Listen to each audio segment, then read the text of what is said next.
Estamos voltando para a segunda parte do Sala de Visitas mais que especial de hoje com meu amigo Sandro Correia.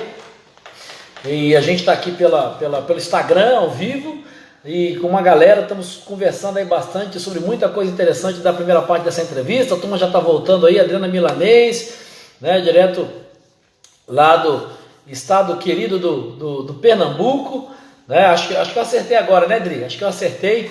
E o Sandro Correia, que é pastor, é professor, é empreendedor e um estudioso da Bíblia. Ela vai conversar, a gente nessa segunda parte, a gente vai conversar sobre teologia bíblica, né? A turma está voltando, o Toninho, a turma está chegando, a pastora Ana Maria, e eu tenho certeza que vai ser muito joia, um tempo muito especial da gente falar sobre teologia bíblica e a importância da teologia bíblica, né? Só enquanto a turma volta aqui, e eu refaço o contato com o Sandro também, lembrar você que essa e outras entrevistas, bate-papos, estão disponíveis lá no meu canal do YouTube, Marcelo Santos Oficial. Muita gente boa, a gente está encerrando a primeira temporada, né? Foram 18 encontros, daqueles que eu consegui gravar, foram até mais, mas os que eu consegui gravar e registrar, foram 18 encontros. Amanhã a gente abre a segunda temporada com o pastor Marcos Grava, então só que amanhã no novo horário, amanhã 19 horas aqui no Instagram, um bate-papo muito especial com o pastor Marcos Grava, iniciando a segunda temporada. E na semana que vem, ou daqui a 2 semanas, fique ligado, tem um programa especial que é o programa número 20. Vai ser bem diferente, então eu quero convidar você para estar com a gente. Meu amigo Santos já está de volta aqui, eu quero aproveitar muito bem o tempo para ele, para a gente retomar e continuar esse bate-papo, que está muito legal, né? Voltou aí, ó. Tamo junto de novo. E lembrar para você que essas duas entrevistas, as duas partes, né, vão ficar gravadas e disponíveis no meu canal do YouTube lá, Marcelo Santos Oficial. Bom, Sandrão, a gente estava falando aí falou um pouco sobre a sua caminhada, sobre conhecimento bíblico, sobre a importância da liderança, mundo corporativo, mas você estava falando exatamente dessa coisa de muitas vezes as pessoas não valorizarem, né? Darem muita importância à filosofia, à psicologia, né? Mas acharem que a teologia ela não tem essa importância, ou ela não pode agregar na liderança da igreja, talvez porque a maioria das pessoas conheça seja a teologia sistemática, né? Então, eu queria começar essa segunda parte do nosso papo, você fazendo esse desenho aí para nós, da diferença da teologia e da sistemática da teologia bíblica, né? Uhum. Do que a gente está falando, até para quem está com a gente não é tão próximo assim, qual é a diferença dessas duas e por que a sua preferência pela teologia bíblica, né? Como eu disse, como eu venho desse viés, esse berço católico, eu aprendi teologia sistemática na Igreja Católica. Então, ela é dogmática. São caixinhas muito bem pré-definidas que explicam exatamente, ela direciona o seminarista, o estudante, a ir por aquele caminho. Ela não dá margem. Então, ela quer defender uma doutrina eclesiástica, você pega 4, 5 versículos e fala, aqui, ó, tá pronto. Então, okay. vamos brincar aqui. Venha para a EBD. Aí você pega Salmos 1, medita na lei do Senhor. Aí você pega Josué, não abre a mão da palavra. Aí você pega lá, toda a escritura inspirada, de 2 Timóteo 3,16. Pronto, não falte, tá vendo? Tá, mas Josué tá falando uma coisa, Davi tá falando outra, e Paulo tá dizendo outra coisa. E a teologia sistemática, ela vai fazendo isso com escatologia, eclesiologia, angelologia, demonologia, todo, né? A trindade, ela vai condicionando você a uma teologia mais liberal, mais tradicional, mais libertacionista, né? Da libertação, mais social, vamos dizer assim. E isso me deixava preocupado. Eu fui para a faculdade teológica, tive mestres lá, né? Tive Jorge Pinheiro, tive, o Kenji, cara de teologia sistemática, feras. E eu sempre questionando, mas e a prática dessa brincadeira? Porque eu sempre fui um cara prático, né? E a prática desse negócio? Aí eu fui conversar um pouco mais com o Itamir, com você e tal, e vocês falam, né, mas Eu falei, não, cara, tem uma coisa errada aqui. Deixa, não é possível. O mundo não é uma teologia sistemática, não pode ser. E quando eu fui fazer lá no Servo de Cristo, que eu já estou indo para o último ano que vem lá dessa especialização, que eles chamam de DEMIN, você sabe disso, né? Não é um doutorado, não me chamem de doutor, pelo amor de Deus. Não é um doutorado acadêmico, ele é ministerial, é uma especialização para a igreja local. esse Demin fortaleceu muito a teologia bíblica. E até por causa do Pregue a Palavra também, que eu sou coordenador aqui do campus da Zona Leste. Então eu falei assim, peraí, deixa eu mergulhar um pouco em mensagem expositiva e tal. E aí eu fui vendo nos estudos a diferença de uma para outra. Então teologia sistemática ela é dogmática. E foi exatamente, Marcelo, e aí eu fui descobrir que Martinho Lutero, num dos pontos da sola escritura, o camarada defendia a teologia bíblica. Exatamente. Aí, né? A fome com a vontade de comer. Lá vai Martinho Lutero na minha vida de novo. Aí juntou tudo, né, meu amigo? Aí juntou tudo. Porque, na verdade, né, a nossa escola aqui no Brasil, infelizmente, enfim, teológica, ela é muito influenciada por essa teologia sistemática norte-americana, né, que é compartimentalizada, da forminha, das caixinhas prontas. E a teologia bíblica, querendo ou não, ela é mais exigente, ela é mais ampla, ela exige mais estudo, mais aprofundamento, mais conhecimento, mais tempo, né? Porque você vê a Bíblia como um todo, né? Isso do Gênesis ao Apocalipse, você constrói essas verdades não a partir de alguns textos isolados, mas de um todo, não é isso? Então, para vocês uma introdução, que é teologia bíblica, não é você pegar um texto bíblico e pregar e falar, ó, eu sou bíblico. Né? Que nem os pastores batem na Bíblia e falam, mas eu preguei uma palavra bíblica, ela é cristocêntrica. Eu falei de Cristo em algum momento da pregação. Não é isso, cristocêntrica, não é isso. A teologia sistemática também tem texto bíblico, e não é bíblico. Né? Não é? A teologia histórica, né? Não é isso. É contar, como você mesmo estava introduzindo, é contar uma única história. A teologia bíblica tem como objetivo contar uma única história de um único autor que enviou um único filho por meio de um único espírito para a salvação de todos. Resumindo. Uau, repete isso. Vamos lá, repete isso. Isso aí é para a turma que pode anotar. Essa síntese aí, gostei. Top, vamos lá. A teologia bíblica é uma única história de um único autor que enviou seu único filho por meio de seu único espírito para salvar todos. Uau! Isso é teologia bíblica. Não adianta... Então eu vou pegar uma história, né? O pessoal fala assim, seja forte que nem Sansão, seja fé que nem Abraão. Algumas pregações o camarada faz. Tenha paciência de Jó, seja um missionário que nem Paulo. A teologia bíblica vai pegar esses personagens, por exemplo, então vamos pegar lá aquela luta épica de Davi com Golias, que Sim. Todo mundo gosta de pregar, que as 5 pedrinhas têm uma perseverança, a outra é fé. As alegorias da vida, aqueles teólogos que gostam, pastores que gostam de fazer essa coisa. E aquela que acertou foi a da fé. Mas isso acontece? Não tem isso, não? Tem gente... O quê? Põe no YouTube lá, a pregação de... Põe no YouTube, você vai ver a palhaçada que tem. Aí você olha para esses camaradas, aí você fala, que bonito, o cara até aceita Jesus, o cara até se converte, o cara até chora. Só tem um problema, não está na Bíblia isso. Exato. Porque o Espírito Santo faz quem convence é o Espírito. Graças a Deus não é o pregador nem a pregação, né? E aí o camarada fala assim, mas peraí, mas você tem que ser que nem Davi, arrojado, você tem que ir para cima. Quem és tu que ousa desafiar quem é esse incircunciso que ousa desafiar o Deus vivo? Não é assim? A gente tem que encarar a vida desse jeito. Tá, mas essa aplicação meio maluca, o texto não diz isso. Se vocês olharem o texto lá em Samuel, você vai dizer que o rei estava com medo, o povo apavorado, e o inimigo era grande. E o povo e o rei daquela época precisava de alguém para salvar. E aparece um franzino lá, um cara sem muita expressão, e fala, que tipo... Aí sim, a teologia vai dizer, se a Bíblia é de um único autor, de novo, que enviou seu único filho por meio do seu Espírito para salvar todos, que tipo de salvador é esse que destrói o inimigo para salvar o povo? Será que é Davi? Será que o texto está falando de Davi mesmo, no pano de fundo? Ou está falando de um salvador que veio para resgatar os seus? A teologia bíblica vai exercitar isso na gente. Aí você pode terminar a pregação assim, você que gosta de pregar, você que eu tô falando, você que nos assiste, né? Uau! Muito mais Jesus. Muito mais do que Davi, muito mais que Abraão. Não salvou só aquele povo lá contra os filisteus.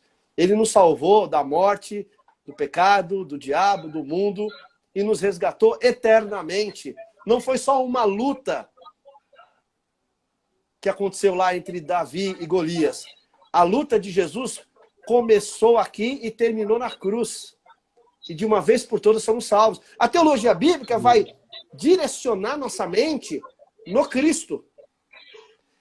Vai apontar para... Vai apontar. Antigo Testamento, como eu falei da outra live, ela é uma revelação progressiva incompleta. A teologia bíblica vai dizer isso. O Antigo Testamento é uma revelação, e aí você tem lá o primeiro Adão, você tem os tipos de Adão, como nós falamos, né, que são os representantes de Deus ali para salvar o povo, mas todos falham, todos caem. Como que termina Malaquias? Maldição. É incompleto. A vida não acaba com maldição, gente. É interessante, Sandrão.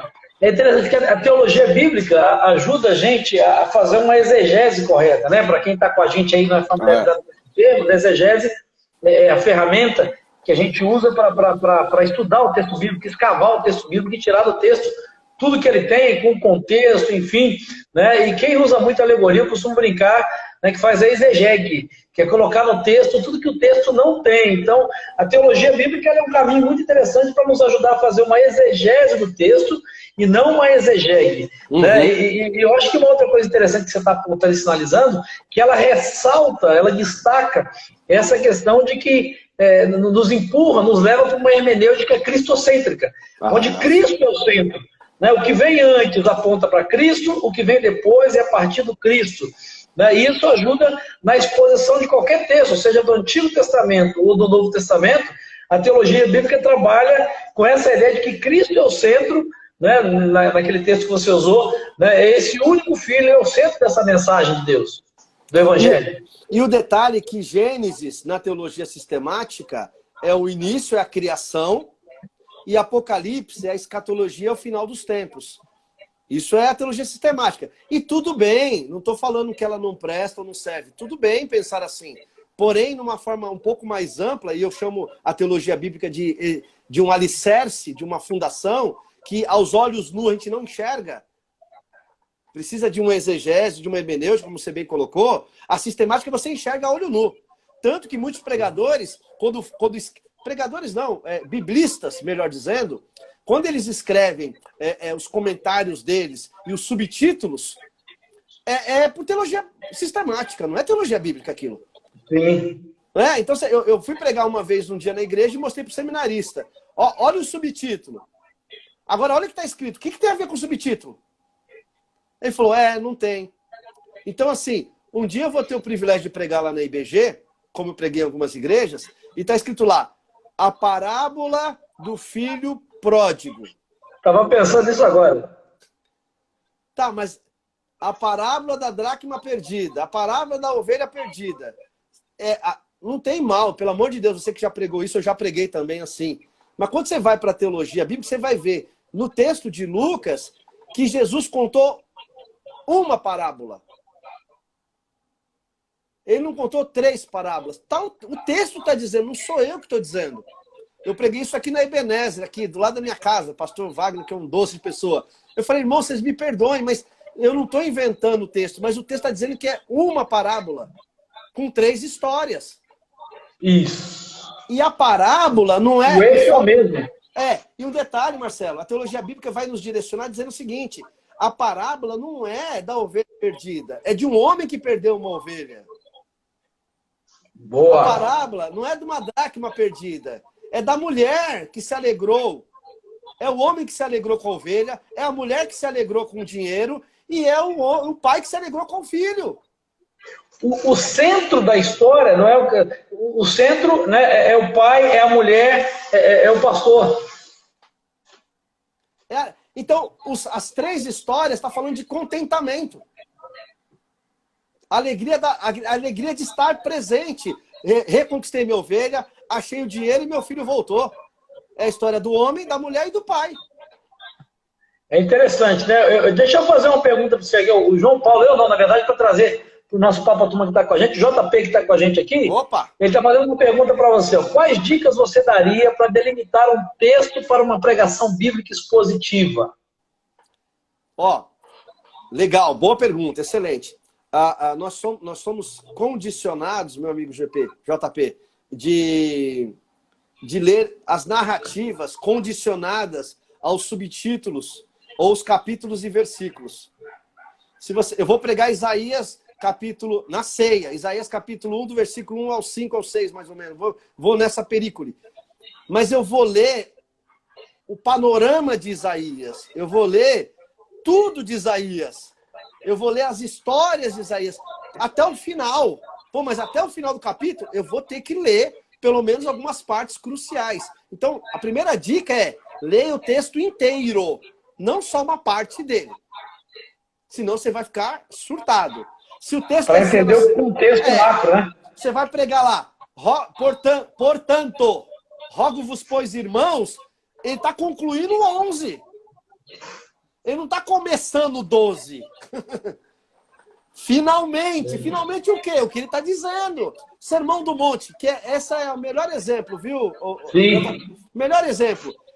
Jesus subiu no monte, falou bem-aventurança. Ele termina descendo aonde? No 7. Do capítulo 5 até o capítulo 7 é o sermão dele. Agora, você vai pregar só uma parte e não vai explicar o todo, vai dar pau. O risco de botar nome nas pedrinhas de Davi é grande, né? Aí o cara vai ficar catando, né? O amor de Deus em Jó, o amor de Deus em Samuel, o amor de Deus em Judas, o amor de Deus em João, vai virar uma salada, né? Então, eu costumo dizer que é uma maratona bíblica, né? Você começa a passear pela Bíblia, você cita dezenas de textos e acaba... e às vezes o que é pior, né? O problema não é nem citar textos, mas é não fazer a conexão entre eles, né? E a teologia bíblica ajuda a fazer essa conexão. É o que você uma outra falou, boa aqui, ó. É o que você falou, né? Leia, tente, eu sei que é difícil. Leia o texto simplesmente pelo texto, sem considerar os seus pressupostos. Eu sou calvinista, eu sou arminiano, eu sou batista, eu sou católico, eu sou não sei o quê, eu penso assim, eu sou moralista, eu sou fundamentalista, eu sou pentecostal. A Bíblia não está preocupada com isso que você é. A Bíblia não está nem aí para o que você é. Leia o texto pelo texto, né? É ir para a Bíblia sem o preconceito, né? Exato. E ouvir o que a Bíblia está dizendo, não o que eu gostaria de tirar de lá, né? E pelo meu testemunho, você sabe que eu consigo exercitar isso muito fácil. Porque ela arrebentou comigo. Então, toda vez que eu leio, eu já estou preparado para levar porrada. Eu já leio desarmado, porque eu falei, já apanhei tanto, rapaz. Cara, e a riqueza de estudar a Bíblia, né, Sandrão, é quando aquele texto que você ouve há 20, 30 anos, né, e aquilo salta aos seus olhos, estava ali, uma nova verdade, um novo princípio que está ali, está exposto, está claro, e às vezes até na contramão de convicções ou de algumas certezas que a gente tinha, que o texto, né, essa desconstrução, eu costumo dizer que às vezes para construir algo você precisa desconstruir coisas que estão dentro de você, que estão dentro da gente, para poder permitir que Deus construa as verdades que ele expôs ali na palavra, né? E vamos ler 2 textos que nós lemos do outra live, que não gravou, que eu acho muito interessante, né? Que é aquele de Provérbios, né? A sanguessuga tem 2 filhas, a saber, Dá a referência aí só para o pessoal poder... Provérbios 30, versículo 15. Mas não vai pregar nisso na IBG, hein, Marcelo? Corta isso aí. Na Coab. Não, vou pregar sobre o dízimo. A primeira é dar e a segunda dá de novo. Dá também, tem que dar. É isso não. Dependendo do sanguessuga, né? Tem muito pregando isso aí. E essa aqui que eu acho fantástica, né? Salmo 137, versículo 8 e 9. Filha da Babilônia, que serão destruídas. Feliz aquele que retribui o mal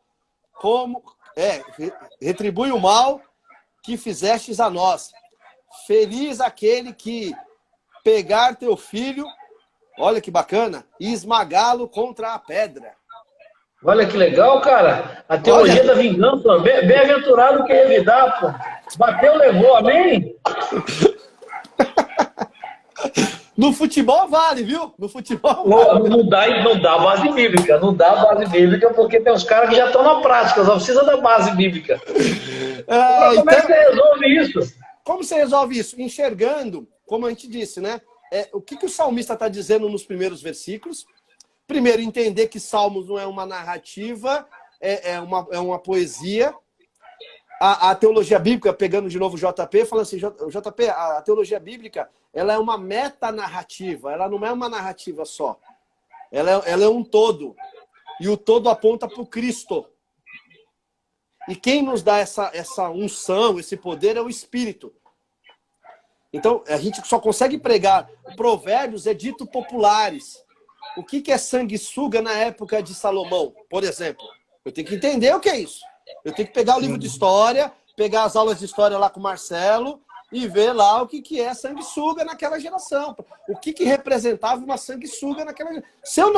Se eu achar que sanguessuga é a mesma coisa no Brasil latino, comparado com Israel ou com qualquer outro, você está louco. Um momento ali totalmente, né, tribal, a cultura tribal, uma cultura capitalista, não faz sentido algum. Verdade. Então a teologia bíblica, ela exercita isso. Você tem que estudar a história, você tem que estudar o hebraico, Antigo Testamento, grego, seu novo, e ver as facetas daquele momento. Então, bora ficar uns 2 dias estudando para pregar 30 minutos. E o povo falar que você prega muito ainda, né? Que você prega muito tempo.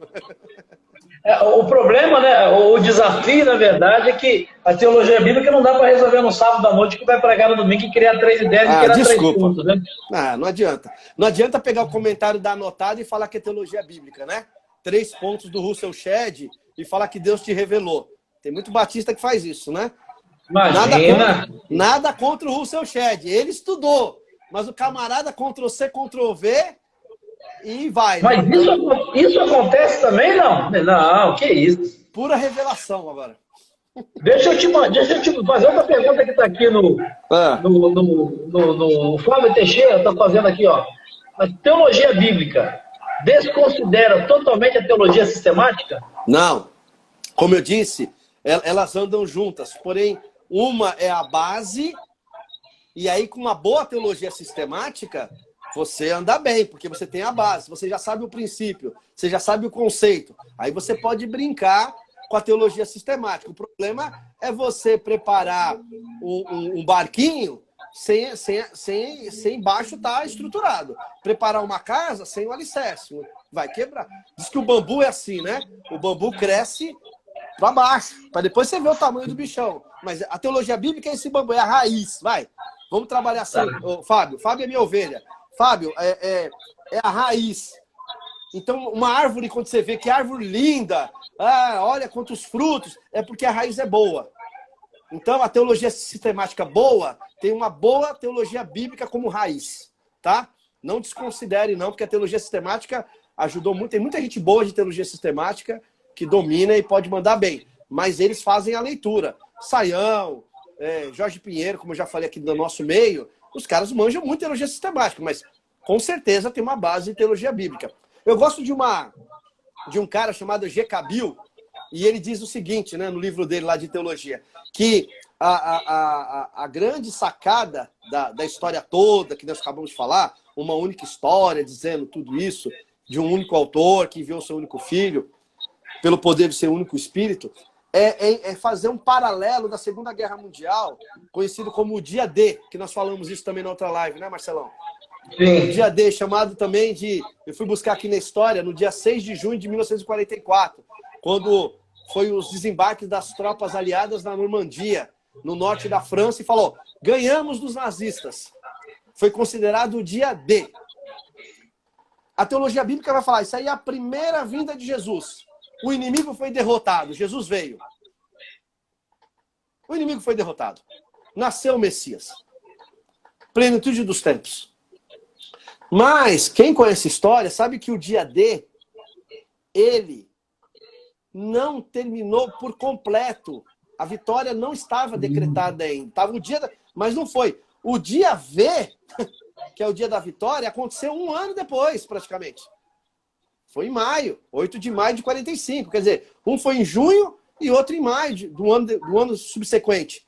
Aí, o Winston Churchill, né? Winston Churchill, celebrando a vitória na Europa, dia da vitória, contra os alemães. Mas quanto tempo demorou? Quanta gente foi perdendo, achando que já ganhou? Então, pega isso como a segunda vinda de Jesus. Já foi o dia D. Mas o dia da vitória, quando todos os inimigos se dobrarão, o joelho se dobrará e toda a língua confessará, ainda não. É o famoso já e ainda não. Ainda não. Que a teologia bíblica fala muito isso e a sistemática também fala muito isso. Né? George Led, uma teologia muito séria também do Led, vai dizer isso aí, teologia prática, né? Bíblica também. Então, essa é a diferença do dia D para o dia V. O dia D é a primeira vinda de Jesus e o dia V é o dia da vitória. Agora, olha, vou abrir aspas e vou ler exatamente o que o G. Cabil diz, que eu achei fantástico, eu fiz questão de registrar. A esperança da vitória final é muito mais vivida, prestem atenção, meus amigos, a esperança da vitória final é muito mais vivida por causa da convicção inabalável que a batalha que define a vitória que já ocorreu. Desde a criação, Jesus já derrotou. Essa ideia. É sensacional. A ressurreição de Jesus não é simplesmente um sinal que Deus concedeu em favor do seu filho, mas é a inauguração e a entrada na história dos tempos do fim. Nós já estamos vivendo os tempos... O pessoal fala, pandemia, estamos vivendo agora? Filho, desde que Jesus ressuscitou, nós estamos vivendo o final dos tempos. Essa é a ideia. A teologia bíblica reforça isso, explode isso no nosso coração, entendeu, Marcelo? Legal, legal. Eu acho que isso fica... É uma ferramenta...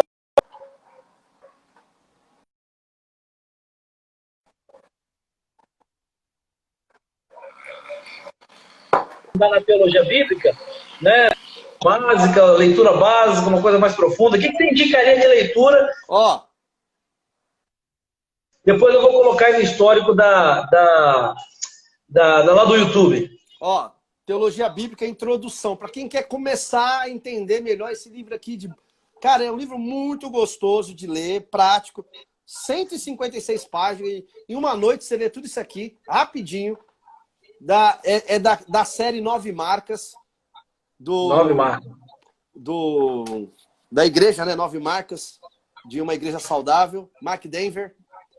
E muito bom. Isso aqui é para a igreja, discipulado, pequeno grupo, sensacional.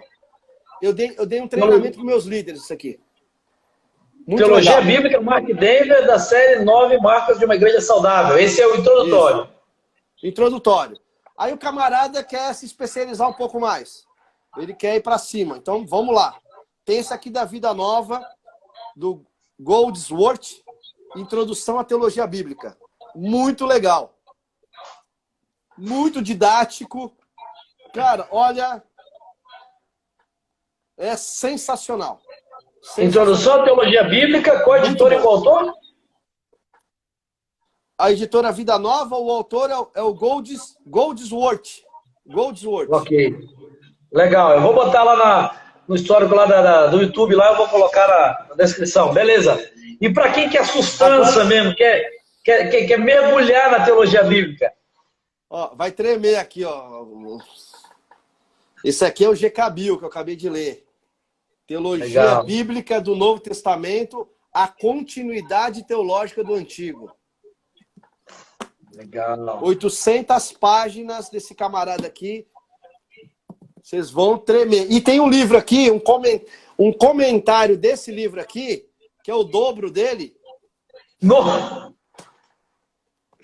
Isso aqui tem mais de, sei lá, mais de 2.000 páginas aqui. Cada texto do Novo referendando o Antigo. Cara, uau! Olha... É um comentário da teologia do Antigo e do Novo do G. Cabil, isso? Isso. E é o próprio GK Bill junto com aquele cara que não conhece nada de Novo Testamento, que é o Carson. Ah, só isso. Seminarista. Rapaz. Não, Carson tá dando a dica aí. Eu vou colocar na descrição do YouTube para quem vai assistir com a gente no YouTube lá. Você vai me mandar de novo, por favor. Eu vou colocar na descrição do vídeo lá. Né? Então, fica a dica aí para você aprofundar na teologia bíblica. Eu sei que vai ser... É uma ferramenta muito legal. Ajuda, amplia a perspectiva. Só para dar um gostinho, 90%, eu vou botar esse percentual, daquilo que Paulo escreve nas suas cartas, ele tem como mentalidade do Antigo Testamento Isaías. Uau. Ele cita Isaías mesmo quando o texto não cita, mas a mentalidade dele está no profeta Isaías. Pode ter certeza. É o que está com pano de fundo, né? Tá. E olha que o GK Bill diz isso, o Carson diz isso, o N.T. Wright diz isso, e você vai se deliciar com esse livro aqui. Você vai ver quanto que Paulo tem de Isaías que poucas pessoas sabem. Poucas pessoas sabem.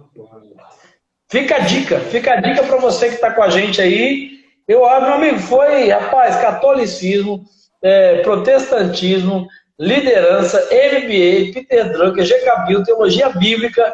Essa live para fechar a primeira temporada foi um banquete, não podia ser com ninguém diferente que você, além de um amigo querido, um cara que tem uma história muito bonita, né? E tem feito, e como alguém disse aqui, acho que foi o Luizinho Pintinho que colocou, tem muito mais de Deus para vir na sua vida. Ele colocou isso na primeira parte, e eu tenho certeza e quero desejar isso para você.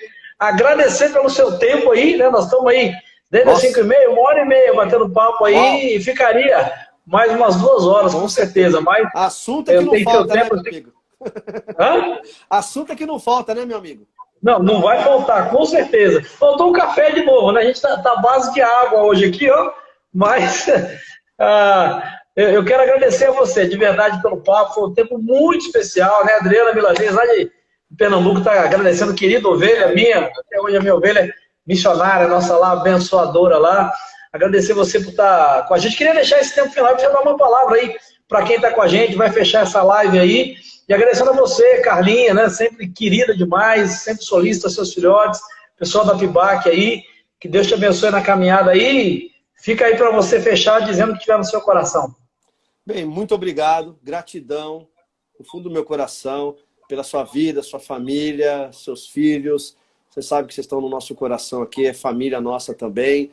Pelo tempo da nossa amizade, né, pela parceria, louvo a Deus pela sua vida. É uma referência, você sabe disso, nos nossos cafés, nos nossos bate-papos. Deus tem abençoado demais a sua vida, seu ministério aí na IBG. E eu me sinto um privilegiado de fazer esse fechamento da primeira fase aí da sala de visitas. Estava ansioso, tremendo aqui, ó, encarando aqui o meu amigo, meu professor, e assim, é pura misericórdia de Deus. Eu tenho absoluta convicção disso.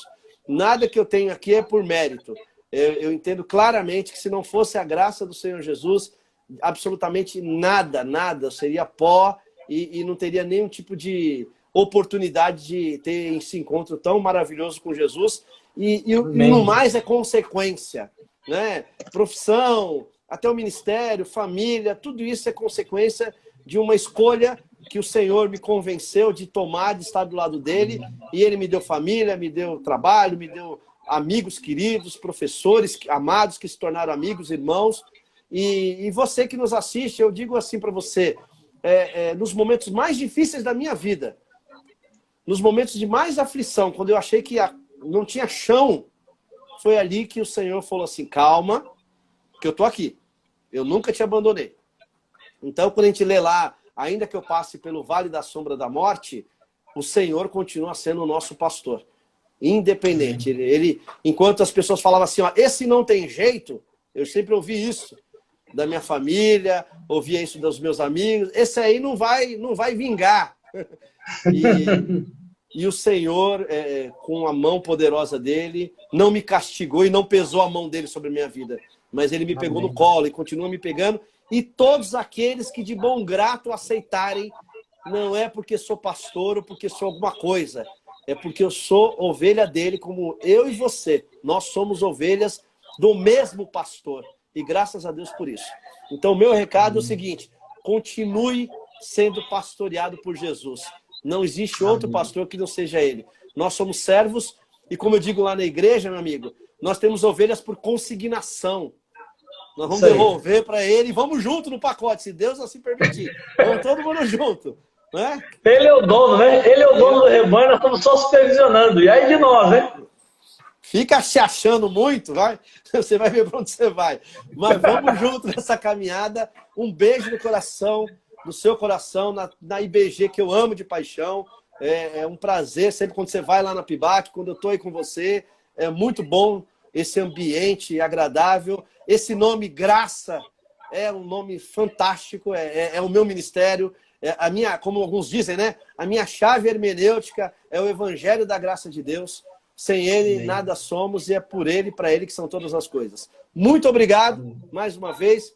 Fiquem com Cristo Jesus, pelo poder do Espírito Santo.